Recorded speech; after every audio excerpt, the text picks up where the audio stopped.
Hello, and welcome back to Ag Talk, Your Story Matters. Today, I am sitting down with Kayla Wieczorek from the great state of Missouri. You know, we connected, I guess it was last week. My weeks are kind of running together this winter. They do But that in January. They just overlap each other. we had a great talk, and she's got the Chronicles of Kayla on YouTube. And Kayla, first of all, welcome to today's show. Thank you for having me. You're very welcome. Okay, so we'll go through your childhood first, because I want to know like how you grew up and everything. But I really want to know like what instigated the Chronicles of Kayla too. So that's a big question. Please take your time. Yes. So I guess from the beginning, my grandparents and my great grandparents and my parents farmed about 30 minutes south of where Jason and my husband live now. We did row cropping, a little bit of beef, some cattle production, some hogs, that type of thing. So I was raised, my mom didn't work until I went into kindergarten. So she was home with us on the farm, and then she went to teaching. And then we did that for several years. And then my grandparents got kind of sick, and my dad only had girls, and my grandma was only girls. So my great grandparents and my grandparents decided to sell all the farm. So my dad didn't have a chance. Like all these things that we kind of thought we were going to end up having later on, like my dad thought, okay, I'm going to just inherit everything over. Well, that was kind of taken out from under us literally in like a matter of 24 hours. So our whole lives changed. Like everything that I thought I was going to do in my life changed in the blink of an eye in 8th grade. So I thought, okay, I'm never going to get to farm. Like we're talking, you either have to be married into it or you kind of inherit it as you go. So I thought farming was off the table. So in high school, I was really active in FFA. I still showed my livestock. I had cow calves, a few cow calf pairs, and just a few acres at my parents' house. And then in high school, I was going to just thought I needed to go to like an ag school and become an FFA advisor. Well, life changed. I ended up changing career paths because God kind of nudged me in a different direction. I got an ag business degree and I started working in finance right through college. I worked for a pretty prominent company, which is Edward Jones. I was there for almost 10 years. I met my husband kind of in an offhand route. My sister kind of hooked us up. We were in the same circles, ran along the same circles for a long time, whether it was FFA duties during like high school and then rodeo and just different things. We ran in the same circles, but never really met.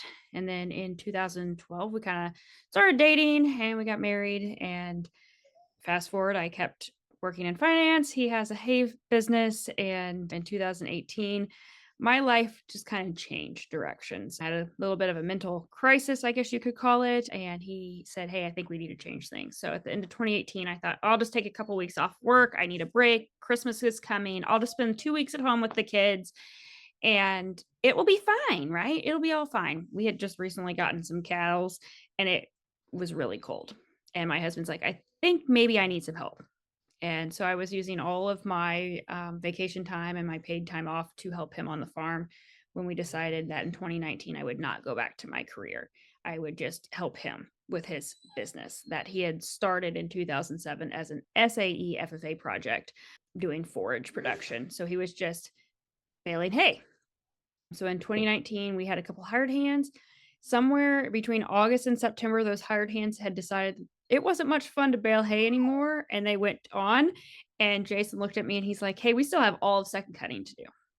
Do you think you and I can do it? Well, do we have an option? Like, we don't really have. It's just, we're going to have to do it. So at the end of 2019, we didn't have any hired hands. It was me and him. We had 2 kids. So Keaton has just turned 14 and 9. So do the math, 6 years ago, they were what, 9 and 4, 9, 5, something like that. And we just had them in the buddy seat with us. So in 2020, we decided we weren't going to put out an ad for any hired hands, and we just did it ourselves. So we bale small square bales, which is not very common in our area. We're about the only one that puts up about 50,000 small squares a year, but it's become our business and our livelihood. Now, the hay that you grow, horses, cattle, both? It's mainly equine driven market. We bale this past season in 2024, we put up 50,000 small squares, which is a record number for us. So all through the year, we're selling hay. I would say 80% of that hay Jason delivers to equine facilities. Lots of pivoting in that story, Kayla. That kinda is what made Chronicles of Kayla. I'd always blogged. It's kinda my thing to write in my own therapy, and I had started a small blog in 2015, 2016, right after our daughter was born, and she had some health issues and just life as a mom, as working mom on the farm. I wasn't here. I was gone 60, 70 hours a week. I'd come home, I'd help them in the fields, I'd work horses, I'd take care of kids, I'd get up and go and do the next day, and that kinda was my therapy, was to write. So I had always kinda done that thing, and then in 2020, when I decided that I was going to farm full time with my husband only, his dad was kinda like, "Hey, I think maybe you could share that on social media." He's like, "I've been watching these other people on YouTube. I think you can do it too." And he was like, Sandy Brock was doing it, and Meredith Bernard, and Natalie Korvaic was all like, that was when YouTube had really blown up. COVID Yeah. had happened, so, like, YouTube was all the rage. So I'm like, "Okay, fine. I'll give it a couple, videos," and it just started building on itself, and at the time, I was just the chronicles of a farmer's wife. I still really regulated with myself being that traditional farm wife mentality. I made the meals, I delivered the meals, I tried to keep the house, and then somewhere in 22, like, I had, like, this epiphany that I'm not really just a farm wife, I'm the farmer. Like, I'm the one in the Mm. tractor. I'm spending 8 hours out here. I'm doing it right beside him. So we kinda chopped and pasted our logo a little bit and our rebranding to just Chronicles of Kayla, to share my story along the way and hopefully inspire other young women or even young girls to kind of follow their own dreams. I thought my farming dream was crushed in 2004 when our family farm got sold. So I thought, "Oh, I'll never be able to do my dreams." And now every day I'm thankful. I'm like, I'm doing exactly what I always wanted. And God led you there. God led me there. It's been a bumpy ride, but a lot of potholes along the way, but grass is always greener on the other side, right? So you just got to keep going through the fence line. I love that. Well, and thank goodness that you decided to start your chronicles on YouTube and not TikTok. Yes, Mhm. yes. I have tried so hard to be a short form content person, and like, the real game and TikTok, I struggle with it. Like, I have a hard enough time putting a whole day's worth of stuff into 30 minutes. How do I get it into 60 seconds? Yeah. Yeah. Well, and then you have to deal with, all the algorithms and Mm. yes, they change it on you a lot. So, okay, we're going to take a few steps back. Sure. And as I mentioned earlier, Kayla, we have a lot of women, and you touched on it already, that uh, they want to stay and work in the agriculture field, but they are just not exactly sure on, what they're going to do. And now, thank goodness, we have so many more options out there other than just being a banker or a farmer's wife or a Yeah. teacher, right? I mean, the It's honestly, so I think the endless. opportunities are endless, and Right. I know Carrie's on with us. She could definitely agree with that. But tell us a little bit about that transition, like some of the thoughts that were going through your head, and like, was there a day or a moment when you were like, okay, like this is what I'm doing. Like I know God's telling me to go in this direction, and we're just going to step out in faith. There was that first transition summer where it was just me and my husband. I've never been home. Like, I wasn't home with the kids. Like, maternity leave was it. I'd never really been home. And then COVID hit. So I was instantly thrown in with not just learning how to, work with my husband, but we had to do it with the kids beside us. And, hay season, it's not just long hours a couple times a week, kind of like, I don't mean to pick on the row crop guys, but you work hard for so many hours and then you have a big lull, right? You just have a little bit of maintenance stuff, you go spray.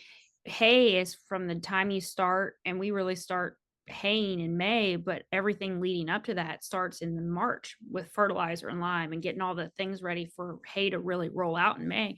And you're out there every single day until it rains. And I think there last 2 years, I guarantee you, we probably did not stop working for probably at least 65 to 75 days because we had no rain. So it was just rake, bale, mow, haul every single day from the time it's sun up when you could get started till you rolled in at night. So Kayla, explain that a little bit more for those who like aren't familiar with that process. So when it doesn't rain, what do you have to do? You have to get all the hay up. Like you have to, like for us, you have to go out there because the more you get sun, heat, drought, it takes away the protein, all the good stuff in the grass, it just dries it out. So you have to get it when it's green because you can't sell dry hay, like dry. We Right. always dry hay, but like brittle brown hay. Nobody wants, when you go out and think about it, nobody wants to feed a brown piece of crap to your cows. You want it to be green and pretty and just the day as you build it. So Right. it's a And full of lot. nutrients. Yeah, you want all the nutrients. Think about it as a lettuce. You don't want the brown, icky lettuce, when you pick it out of the grocery store, you want the nice, vibrant green. And when you go and make a salad 3 or 4 days later, you still want it nice and green. So marriage, let's talk about that a little bit. And we'll wrap up this first segment. Hey, you got 5 minutes. Okay. Love who you like. If you love what you do and you love who you do it with, it's not so much work, but it's definitely hard. It's definitely hard. Yeah, and you've got 2 kiddos. So how does all that work? School during the day, right? They're supposed to be, but today it's canceled. So they're obviously home again. But marriage for me was I had to turn off this brain cell. And it took me a year and a half to realize, okay, Jason's not necessarily yelling at me. He's just yelling because he's frustrated. And I had to really turn off, okay, he's not yelling at me as his wife. He's just yelling at me because he's mad. So during the day, I've really turned into this like, okay, we are partners and we are hired hand and boss. Okay. And when we come home, I'm your wife. Because if I didn't shut that off, I'd be like, I was always crying. I was like, oh my God, he's yelling at me again. I can't do anything right. And that's detrimental to your mental health if you can't ever do your job right. But I had to learn how to turn off being wife and being an employee because it wasn't healthy if I kept thinking, well, he wouldn't talk to his wife like this, would he? Like, he shouldn't be talking to me like that. But it was just the heat of the moment. We all say things that we don't, when we're all angry and hot and nothing's working right. So marriage is fun. And I am thankful that I get to come home with my boss every day, but it's definitely one of the hardest things I've ever had to do. Yeah. I haven't, well, I've tried to work for my husband before and it just, same. But I think women do it as well. And there's women commenting right now. They've been through it too. I feel like when we're super passionate about something, at least when I am, I mean, my voice just naturally raises. Yes. I'm like, I'm not yelling. I'm just really, really passionate. Yeah. Right. And I think that's such a hard thing for like, it, marriage isn't like what it was 25 years ago. It to me, it doesn't feel like, our marriage isn't like what I grew up with seeing or thinking my parents' marriage was.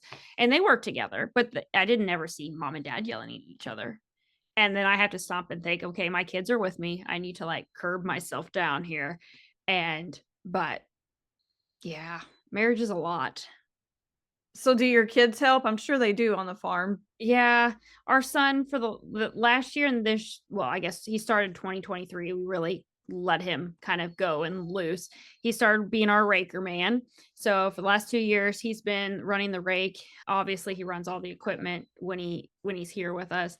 Our daughter she's more of a free spiriting, just buddy seat one. If it doesn't pertain to the cows or her horses, She's out. Yeah. Yeah. Yeah, I kind of have one that way too. My daughter, it's kind of like with the horses. Like if you're gonna go out there and saddle the horse, and like she doesn't want to do the work, she'll hop.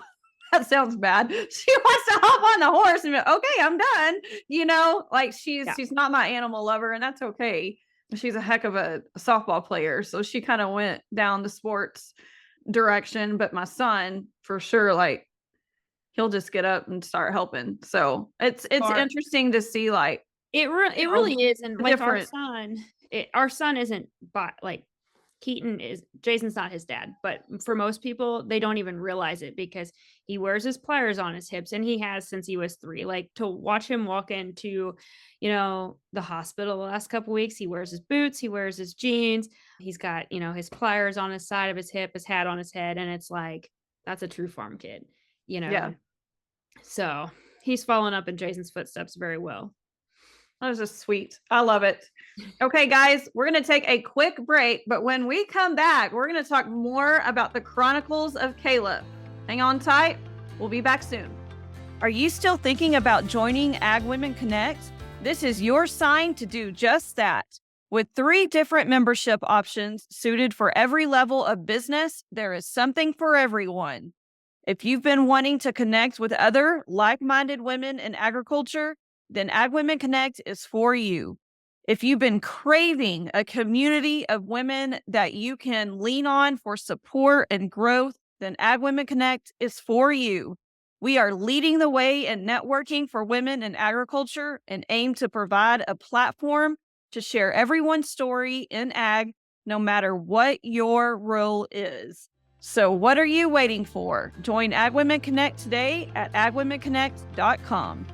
We are back from the break. Kayla, all right, let's talk more about the YouTube channel. So you didn't know anything about, well, you did know how to blog. What's the difference between blogging and vlogging? And like, tell us about that. YouTube was a whirlwind. I had no idea what I was doing. I didn't know how to edit. I didn't know how to post. I had to reach out and learn how to do it.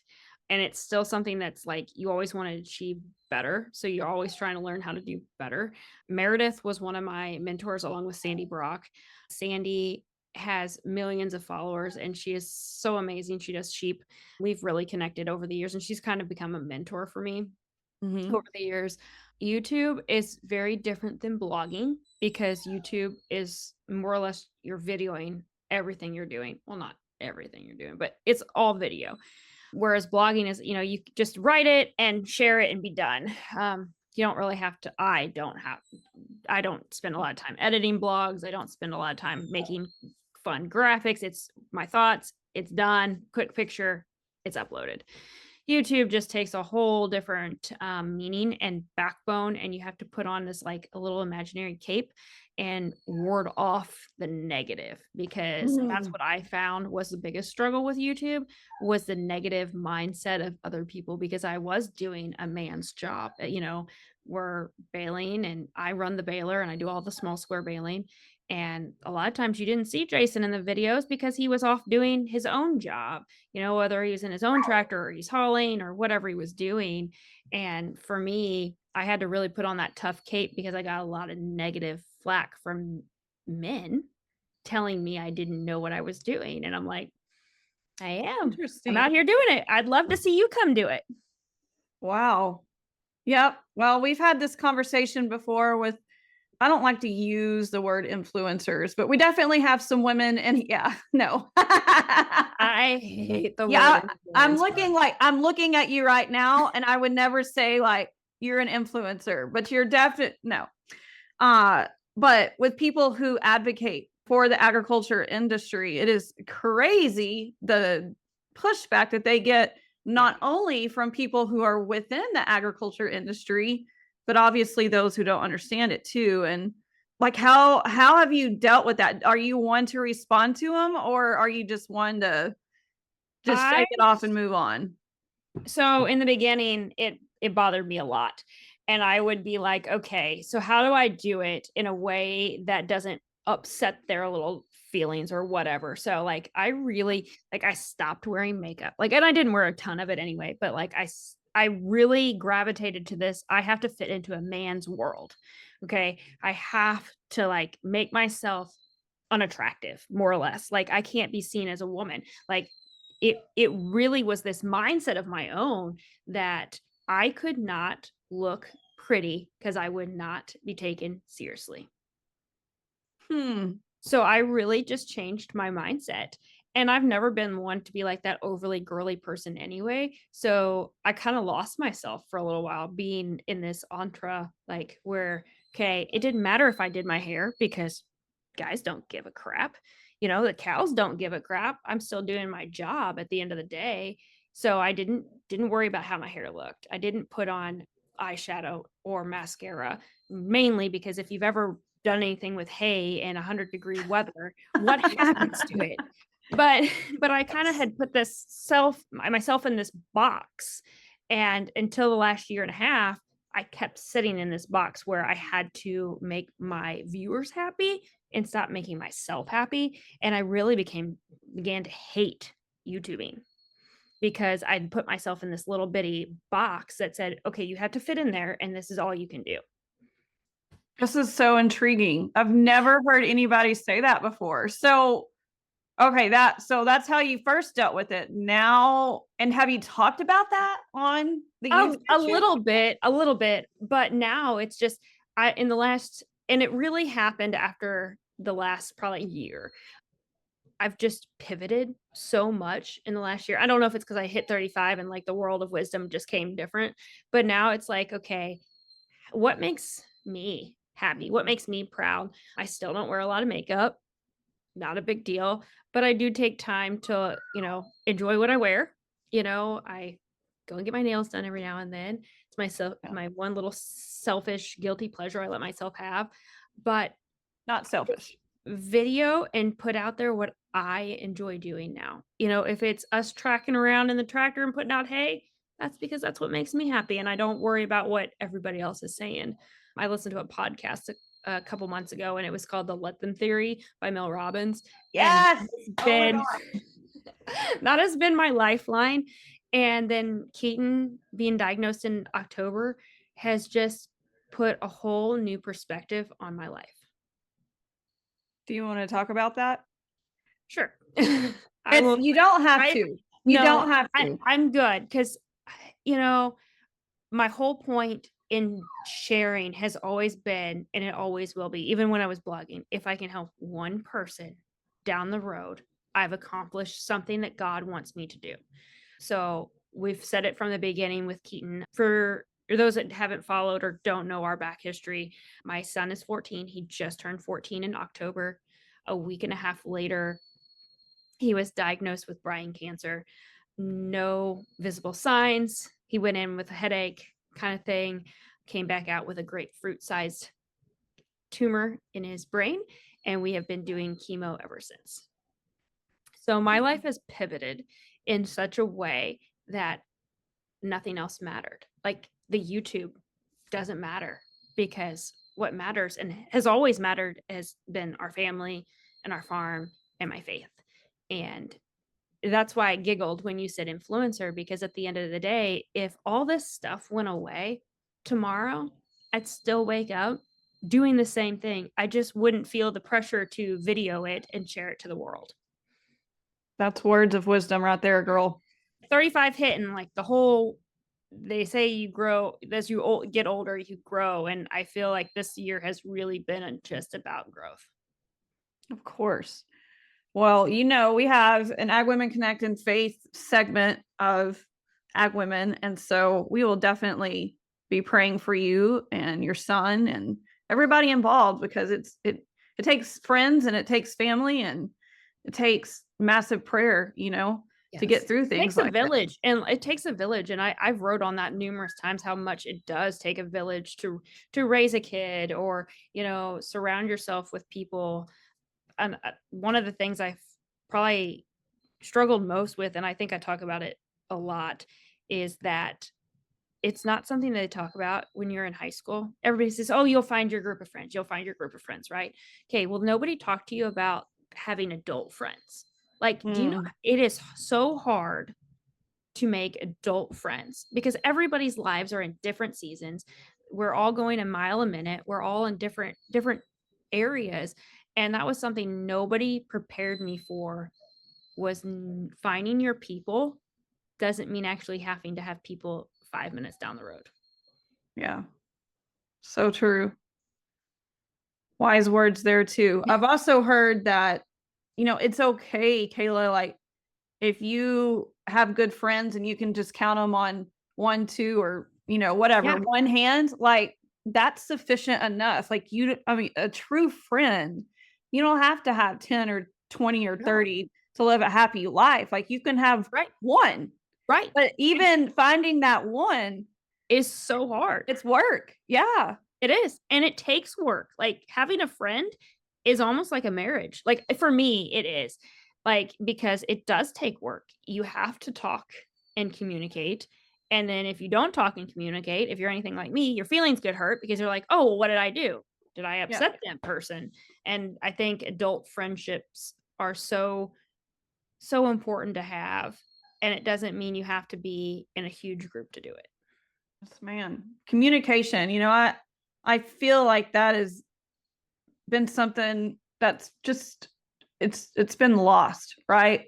I think with our phones have a lot to do with it, Yes. or just having a decent conversation over the phone, or seeing a person in person rather than texting or emailing, and I pray for our society to get back to that, right? Okay, let's shift gears because I know that tractors make you really happy. They do. They do make me very happy. And I think it's adorable. So tell us about Massey Ferguson. Okay, so I'm not even sure how this all got brought up, like all of it together, but in 2022, we were due for a new baler. At the time, the only real piece of new equipment we'd ever bought. Like Jason was, when he started his business, he had like an $80 rake. I mean, cheap little stuff. And over the years, we kind of advanced a little bit, but we never bought anything brand new. Like when I started YouTube, I was running a 1996 5250 Case IH tractor. Like it was old and I loved her and she did the job, even if her air didn't work half the time. And I thought, okay, when Jason and I started dating, it was all open cab station tractors. Like it wasn't anything fancy. So then 5250, we bought it and it had a cab and it had an AC and it had a radio because I needed a buddy seat for our daughter. I needed to have, around, just be protected. So we bought this older tractor and I loved her. And when Jason said, hey, I think we might sell her, you might need something different. I'm like, no. So we did. We sold that tractor and bought a green one. And I ran around with that. But in 22, Jason, we needed a new baler. And to get that new baler, it wasn't here. It was overseas, but not here. So we had made some phone calls to our local dealer and they're like, there's nothing out there about this baler. You're making this up. And Jason's like, no, I seen this. It's here. And so the dealer had actually sent off to Massey Ferguson headquarters and was like, hey, we have a customer looking for this baler. What information can you get it? And sent some of my YouTube videos with them, like using their regular baler. And in 23, we got the very first 1842S small square baler, and I ran the only one in the United States. And I did all the promotional work for this baler. But with that partnership, they didn't want to see a green tractor pulling this brand new baler. They sent me a 5S baler to use, or a Awesome. tractor to use. Tractor. So I know what you meant. so yes, I went from just asking for a baler to buy to having a full-on partnership with Massey Ferguson.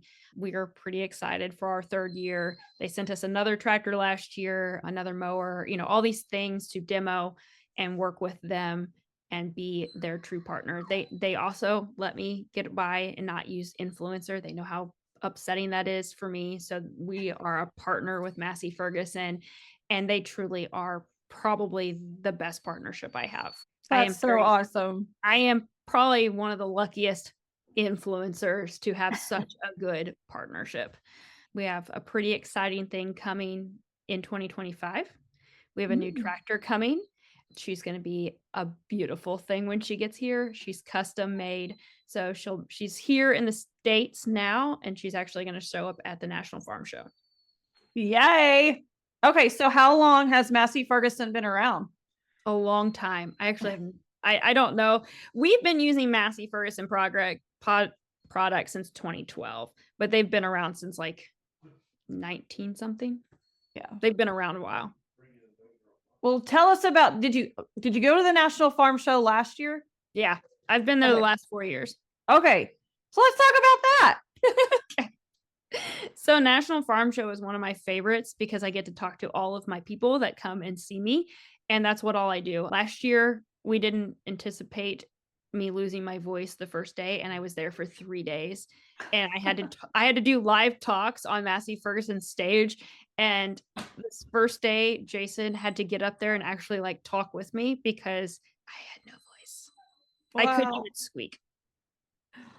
Oh my, wait, like, were you sick or was it just Oh, a I literally freak just deal? lost my voice talking to people the very first day. We probably talked to 500 people. Wow. Busy time. Yeah, Kayla and I were talking about this. So the World Farm Show and the National Farm Show are actually on the same weekend this year. So They I thought are. that was really interesting. But what I heard was the national show is pretty cool because they have like the tractor pulling contest and all that. Yeah. So the national is it's a different atmosphere than the world. A lot of people though come to the world at the beginning of the week and they'll be there at world and then they'll end up at national by the end of the week. And it's such a weird like demographic for me because all people from all over come in for the world show, you Yeah. know. And there's a lot of people at national and there's so many people at national because it's in February. Nobody's doing anything really. Yeah. All the farmers are like, you know, they've got money in their pockets for figuring out with the beginning of the year and they're all looking for the new technology to start. So there's a lot of people that come and mingle through the booths. That's really cool. And it's in Kansas City, correct? No, No, that's in Louisville. National Farm Show is Louisville. always in Louisville. Okay. So Western Farm Show is the following weekend and it is in Kansas City, Missouri. Okay. Lots of things going on. Yes, there's a lot of things. I have a very busy schedule. February was looking like I was not going to spend much time at home prior to Keaton's diagnosis. I was supposed to be at the Cattlemen's Associate or the National Cattlemen's Association the first week of February, come home for a few days, go to National Farm Show, come home for a few days, go to Kansas City for a few days. So, but my February is kind of bits and pieces now. Yeah, moved around. I get it. And it's hard because you want to be everywhere and you can't be everywhere. So Yeah. just know you can do anything, but you cannot do everything. That is one of my favorite quotes that you can do everything at some point, but Yeah, you have to sacrifice a lot. And what are you willing to sacrifice if you want to do it all? that's true. Prioritize. That's something that I've personally worked on because I love going to events. You know, I'm a networker. I want to be at everything all the time and I get severe FOMO if I'm not there. But I have to say, okay, all right. What's the most beneficial for me? What's the most beneficial for the business? Those are all good questions to ask yourself. Okay, we are going to take one last break, but when we come back, we're going to let the ladies take over and ask Kayla questions. We'll be right back. All right, friends, we are back from the break, and I'm going to open this up to the ladies who are online with us today. So now is your time to ask Kayla a question. So I really love this because I recently started my own lifestyle sort of vlog. We're still just on Instagram because YouTube scares the bejeebers out of me. My husband watches YouTube videos incessantly, but like I've done my time with the editing and I'm just not quite there yet. So I'm trying to like kind of build my basis on Instagram and trying to figure out where I want to go. That being said, how do you get used to like videoing yourself doing all of the things for your vlog? Because I feel like that's the hardest part for me is like building that content. Like, okay, we just loaded a trailer full of hay. So like, hang on, I got to set the phone up somewhere so like I can video. How do you get used to that? How do you get past that? Like what's the easiest way to like video yourself doing all of the things, I guess? I would say re-listening to myself numerous times while editing is what drives me more nuts than anything. There are definitely times that I want to be like, hey, I want to film that. And my husband's just, you get a look and you just don't film. I've also noticed that and it goes for a lot of other YouTubers, if there's music playing over you working, there's usually some words being said that don't need to be heard. I've tried to be really prideful with my channel because I want it to be viewed by anybody, whether your daughter stumbled across it or, you know, your great grandpa's watching it or my preacher. So I try really hard to be mindful of that. So I also take pride in, you know, making sure my channel's clean.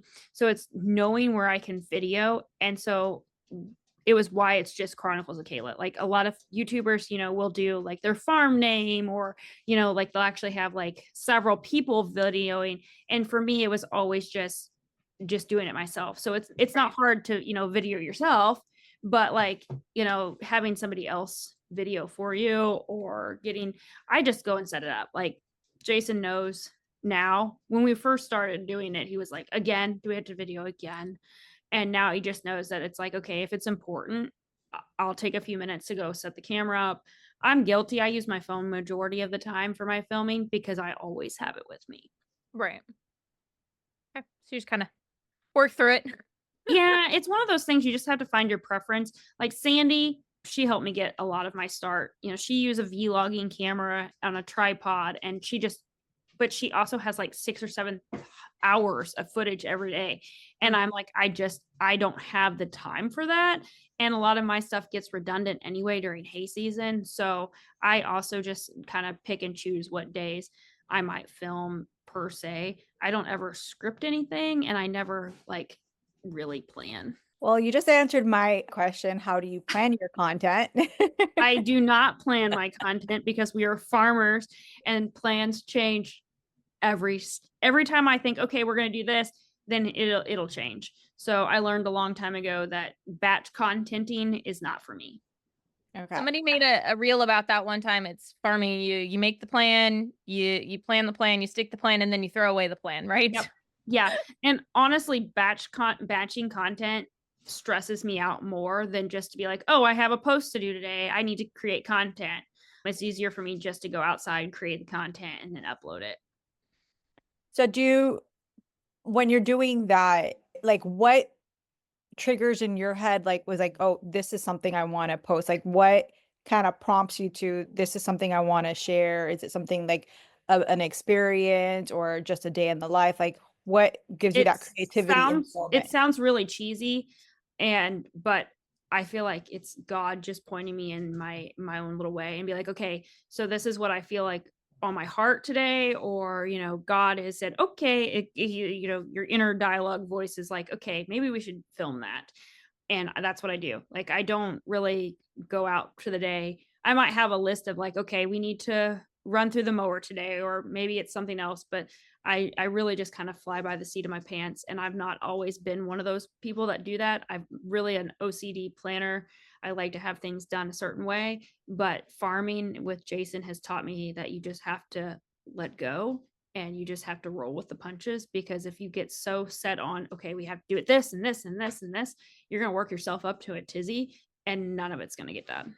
That makes sense. And then I have one more question, because I'm kind of like along the lines of Mandy and getting things started, because we're going to be first generation ranchers in Oklahoma. Yay! So we're in the transition period from Florida to Oklahoma right now. But how'd you convince your husband to let you record him? Because mine's all for it as long as he's not in front of the camera. This is year 5 on YouTube, so it's a growth and challenge. But he's kind of figured out that, hey, my side gig is paying off for his toys. We wouldn't have a lot of things that we have right now if it wasn't for me strapping on a camera and being like, hey, we're filming this today. And yesterday we were actually fighting with that water tank, and we finally got water. And I'm like, hey, can you redo that? Like, I wasn't filming, and I hadn't planned to film, and he did something silly, and I'm like, hey, I need you to turn the water back off, and we're gonna have to refilm that. And we did, and it wasn't nearly as funny as the first time, but he definitely went with it because he knew that it would get it. A lot of times he does not want to be on film at all. He likes to do the lives on YouTube, and he doesn't have a problem being, a side person, but he doesn't want to have to do any of the talking. Like if we're to go film and I'm like, hey, what are you doing? He doesn't want to set a camera up in there or film. That's not what he doesn't want to have any part of it. If you can convince him of the benefits, it will pay off. Your keyword was pays for the toys. Yes. I love it. Kayla, I want to address something that it hit really solid with me, because I have been in the same shoes of when I decided after my car crash that I was going to start sharing videos. And that was like way back when people weren't doing videos. And it was like, I was the first one in my entire community. And I was just like, what am I doing? What am I doing? One was, how are people going to take me seriously as a female farmer? And that was my very first question. And then when all of that progressed to actually speaking in front of audiences, it was a real lamenting process of, what do I wear? How much makeup do I put on? Do I curl my hair or do I leave it straight? Because I'm not like a girly girl like Right. probably 90% of the time. But every so often, I like to dress up and look nice. And when you're given a presentation, you're like, I want to be professional, but yet these guys got to take me seriously, especially if I'm in a mixed crowd with all Yep. of these older cattle farmers.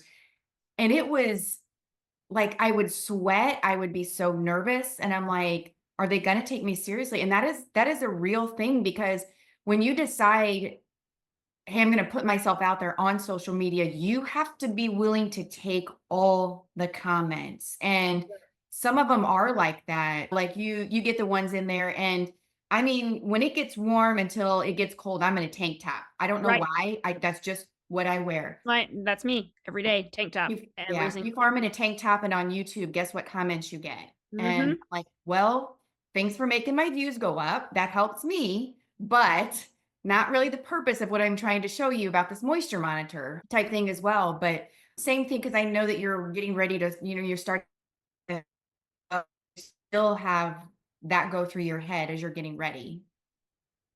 Actually, so I have one of my very first speaking gigs like in public to do in February, and it's actually part of my story is to come and look one way, and then I'm like, no, no, no, this isn't who I am, and I take my coat off, and I'm me. I just have a t-shirt on, I put my hair up, and this is who I am, because I am not a a woman that wears the face. I don't need a full face to speak with. And that's actually something I've been working on. I was like, how am I going to deliver this speech when I do not feel comfortable coming in pretty clothes? I think that's genius, and it like just made my throat thick. I have been trying to figure out my speech because I had it all wrote down. Like I had this whole thought, like, how do you find yourself? Like when I stopped caring about what other people thought of me, that's when I got my hay baler. Like I stopped fitting into like what everybody else was doing, and I just did myself. This is where I was found at. So in the last couple months, I've kind of revamped that thought. But every time I sit down to work on this speech for next month, this is what comes back, is knowing who you are inside and how to share that. Yeah. Well, and honestly, your perspective has really been drastically changed recently. So you Yeah. can give yourself that permission. Yeah. I love that you use like this spontaneity because you don't plan your content, and I'm sure that's what makes you super unique, you know? I've always just wanted to be authentically me. Like if you showed up in my, out in the drive today, who are you going to get? The same Yep. person you see on TV every single day. That's just who I want to be. I don't want to be putting on a show. I don't want to be fake. And a lot of that came from having to, prove I knew what I was doing. Like I have grease under my nails all the time. Like I have dirt on my face. My jeans are not clean. It was those type things. I always wanted to be just who I am in front of the camera versus just if you showed up in the driveway. Okay, so you mentioned nails earlier. What do you do to recoup and re-energize? I usually just ride my horse, but it's freaking cold outside. So a lot of it is literally just doing the things I love. Feeding cows, it's a chore, but that's the one thing I know makes me feel good. So there'll be days that I don't go with Jason. He can feed cows by himself. They don't need both of us. But like by day 3, he'll be like, I think you need to come chore. I need to go do this. And he's kind of keeps me centered that way and pushes me along the way, because I kind of get into this routine of like, okay, I got to do this and I got to do this and I got to do this. And I don't recoup very well. I don't sit still well. I thrive best in chaos. And the last few weeks, I have been sitting at home, not doing a whole lot, and it has not been good for my health. Like mentally, it has been a struggle to be home. And he kind of knows when to push me out of that box. Like, I did not want to haul 300 and some round bales on Sunday from 7 o'clock to 7 o'clock, but it needed to be done. And I felt so much better yesterday because we did that on Sunday. Like just being able to work is kind of my therapy, I guess. I don't really sit down and do much, but yes, I did do my nails the other day. My sister convinced me to go, and it's been like the first time in like 7 years I did them. Oh, they look amazing. Yeah, we'll see what they look like, soon. But my son was not home when I left to go get them done on Saturday. And he's like, he had tracked me on Life 360. He's like, "What are you doing? Where are you going?" I'm like, "I'm gonna go get my nails done." He's like, "Do what? Like, you don't do your nails?" I'm like, "I don't, but I felt I had an itch, so I went and did them." I love that. And you bring up such an important point too. I think a lot of women who are business minded and who work in the agriculture industry feel the same way about being stagnant at home. It is hard. It's harder to be like that than it is to be out moving. I get it. Like I am 100% with you there. Now, Kayla, I'm going to bring something up. You were talking about hobbies. Tell me if I'm crazy or not. Didn't you used to be a bodybuilder? Okay. So yes, I've went through a lot of stuff in my life. It was more for self-confidence than anything, just bodybuilding inside itself, especially for women and fitness competitions. It's such a discipline. Bodybuilding and farming are two completely opposite things, but that discipline that you just talked about and the ups and downs and just commitment, I think your same mindset went straight into farming. Yeah, and it really did. Like looking back, it was crazy to think that I even did that. Like I look back at the photos and every now and then I'll post something and people are like, "That's not you." But you go through with farming, and to own a business in farming is especially in first generation farms, but you got to be able to set some hard boundaries. For us, it's a long time. In August was the first time that I'd had my own vehicle in 4 years. Jason and I had shared the same vehicle. So it's a lot of us walking back and forth to the office from the house to the shop or wherever, fighting over who got to drive the truck. And it was taking what could have been another truck payment and putting it towards the farm. And at the end of the day, a couple of friends were like, "I don't know how you managed to do that with only one vehicle." I'm like, "Well, if you're with the same person you work with every day, you don't really need two vehicles, because I'd rather spend that truck payment on a tractor payment that I'm in for 8 hours a day." But we did buy a truck in August because I thought I was going to be traveling a lot. And now for a while it sat in the driveway and I thought, "Man, we made a mistake. We should not have bought this truck." But then Keaton got sick and I've racked up thousands of miles going back and forth to doctor's appointments. And it's like every time I get in it, I'm like, "Thank you, God. You knew we needed a truck. You knew I needed one that was, all the bells and the whistles. It has heated seats for Keaton. It has all these things I never thought I really probably needed." Kayla, while we're kind of on that topic, do you have a fund set up where people can donate to y'all? We do. Okay. Yeah, we have several things that are available that you can donate. We have a Venmo account that just directly deposits straight into Keaton's benefit account. We did a huge benefit in November where Massey Ferguson and our local loft dealer in Jefferson City really stepped up, and it blew my mind away. They actually did a raffle for the use of a 5S tractor, just like what we have at home. So there are some outside things. It has been one of the biggest eye-opener things in our community is like you guys, and I can't remember who said it. It might have been Carrie that talked about it. When you open your lives up for the communities, I feel like all the eyes are on me. They already know what I'm doing before we even kind of do it because they're already watching us. It took this community to really come together for Keaton.